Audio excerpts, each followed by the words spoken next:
হ্যাঁ, আসছে এমনই আসছে যে কোথাও গিয়ে যেখানে একজন এজেন্ট থাকার কথা সেখানে মানে বেআইনিভাবে 2-3টে করে এজেন্ট ওরা বসিয়ে দিয়েছে তৃণমূল থেকে।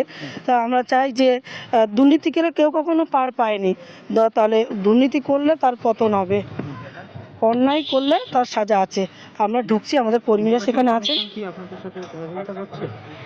দেখুন, নির্বাচন কমিশনার আমাদের সহযোগিতা করছে কিনা সেটা বলতে পারবো না। নির্বাচন কমিশনার তো তিনি তো ওনার দায়িত্বশীল, উনি ওনার দায়িত্ব পালন করছেন, কিন্তু আমার যদি মনে হয় যে নির্বাচন কমিশনার কোথাও ফল্ট আছে, তার জন্য আমরা নির্বাচন কমিশনারের সাথে একটা কথা বলবো।